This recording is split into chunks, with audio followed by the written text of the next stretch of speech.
Tiens, en revenant, Vous vous souvenez de moi? Je suis venu qu'une fois pourtant. je me souviens de tous les gens qui croisent ma route. Ah ouais, tout le monde. Je sais pas si je dois flipper ou être admiratif. Ah, ça me déplaît pas qu'on puisse m'admirer. Allez, je te sers quoi? Une petite menthe à l'eau s'il vous plaît. Je freine un peu l'alcool et le café en ce moment. Mais ma femme dit que j'en bois un peu trop. Oh, les bonnes femmes. Toujours un mot à dire. Je pourrais reprendre la semaine prochaine, elle sera pas là. Elle amène sa classe à Prague pour changer un peu de long des Madrid. Sa classe? Oui, elle est prof d'histoire géo au lycée. Vous avez dit à Prague? Oui, la ville aux 100 clochers comme elle l'appelle. A-t-elle prévu d'amener sa classe au château de Ouska? Ouska. Je sais pas trop. Pourquoi? Elle devrait. Cet endroit est pourtant très intéressant.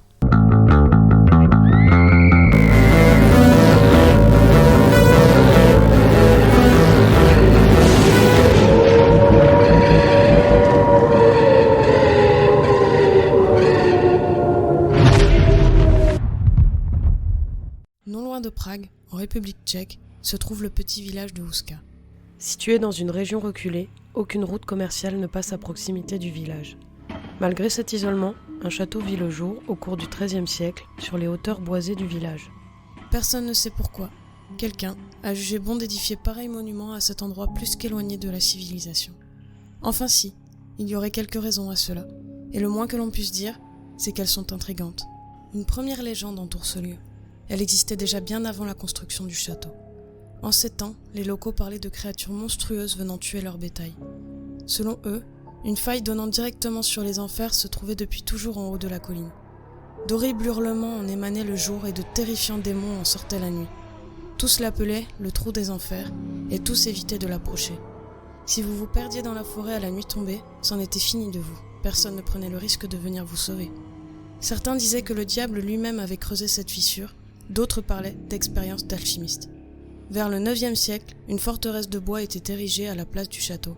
Elle servait sûrement à défendre la population et à repousser les créatures hybrides venues des enfers.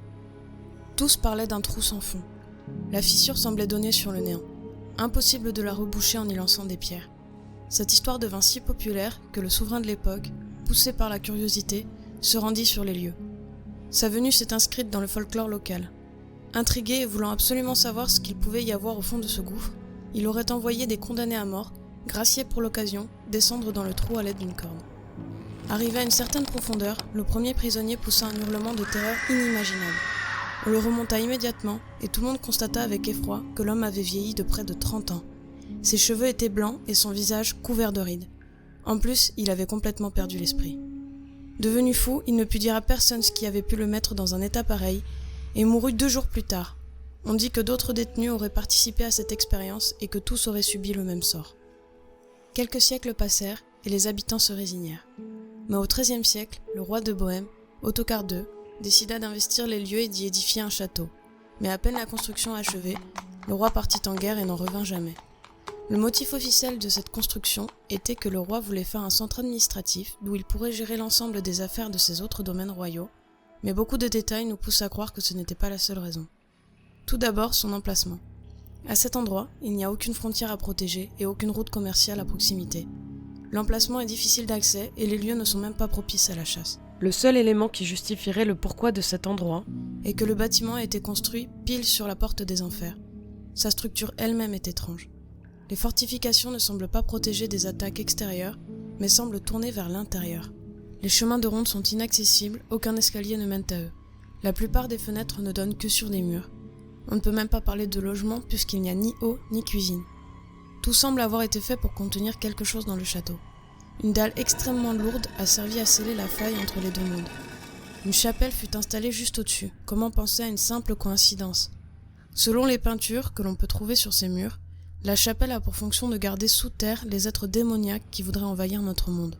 Sur ces fresques, on peut encore distinguer de nos jours un dragon, symbole du mal, terrassé par l'archange Michel, et une créature mi-femme mi-cheval qui tient un arc et tire une flèche sur un humain à l'aide de sa main gauche. Les centaures sont des créatures païennes et les gauchers sont associés au diable. Tout ceci semble lié à la faille. Tout aurait pu s'arrêter là. Le gouffre est scellé et bien gardé. Différents propriétaires se succédèrent, mais aucun ne resta dans cet endroit d'où semblaient sortir des cris terrifiants dans la nuit. Il n'appartenait à personne quand, pendant la guerre de 30 ans au XVIIe siècle, le commandant Oronto, un mercenaire suédois, s'y installa avec ses hommes. Alchimiste et mage noir, il voulait acquérir l'élixir de la vie éternelle. Dans ce but, il installa un laboratoire au sous-sol et se livra à d'atroces expériences qu'il vaut mieux ne pas connaître. Il mourut sans achever ses recherches, abattu par 2 chasseurs lassés de subir les agressions des brigands. Wow, c'en est passé des choses en château. Et c'est pas fini. 2 siècles plus tard, une scène plus qu'incroyable se déroula au sein du château. Le poète tchèque Karel Hynek Mácha faisait le tour de la région à pied quand il s'arrêta à Ouska pour y dormir. Durant la nuit, il aurait été victime d'une terrifiante expérience qu'il aurait rapportée dans une lettre écrite et envoyée à un de ses amis du nom d'Edouard. Il raconte que vers 2 heures du matin, il serait descendu dans la cour et aurait remarqué un trou dans un coin d'où sortait de la lumière. Il décida d'y jeter un œil et ce qu'il y vit le traumatisera profondément. Au cours de sa descente, l'air devint irrespirable et il y avait une forte odeur de soufre. Il aperçut ensuite ce qu'il qualifia d'avenir à mécanique infernale. Il vit des barrières métalliques et des trous qui projetaient une sorte de lumière surnaturelle, sûrement des lampadaires. Une jeune femme blonde s'approcha de lui et lui demanda où il était et en quelle année. Elle répondit à Prague en 2006. Constatant son désarroi, elle lui aurait montré une sorte de cercueil contenant des images en mouvement, sûrement un téléphone ou une caméra vidéo. Terrifié, il prit la fuite et se retrouva de nouveau dans la cour du château, complètement abasourdi. Était-ce un simple rêve ou une véritable vision du futur? On ne le saura jamais. Le château connut encore quelques propriétaires avant de tomber entre les mains des SS durant l'occupation de la Tchécoslovaquie. Personne ne sait pourquoi ils choisirent cet endroit, mais de nombreuses rumeurs circulèrent. Connaissant l'intérêt des nazis pour l'occultisme, les habitants de la région racontèrent que d'horribles expériences inhumaines sur les locaux et les prisonniers de guerre furent menées à l'intérieur du château. Les cachots auraient été le lieu d'expériences interdimensionnelles. Malheureusement, on ne pourra jamais vérifier ces rumeurs puisqu'au moment de l'arrivée des Russes, les Allemands détruisirent tous les documents et preuves pouvant relater leurs expériences. De nos jours, le château de Ouska, rendu célèbre grâce à sa sinistre réputation, est un lieu de rencontre pour les experts de l'occulte, des ovnis et des phénomènes paranormaux de toutes sortes. Il est aussi devenu une véritable attraction touristique pour tous les téméraires qui souhaitent vivre une expérience effrayante. Il serait un lieu de haute activité spirituelle et nombreux sont les gens ayant vécu toutes sortes de phénomènes. Sentiments de malaise, baisse de température soudaine, sensation d'être épié, bruit de pas, de coups, de voix, silhouettes de créatures ailées et ombres au fond du couloir. De plus, de nombreux oiseaux morts seraient retrouvés quotidiennement dans la cour du château. Si ta femme veut le visiter avec sa classe, sache que c'est possible et que les guides locaux ont beaucoup d'histoires effrayantes dans leur bagage.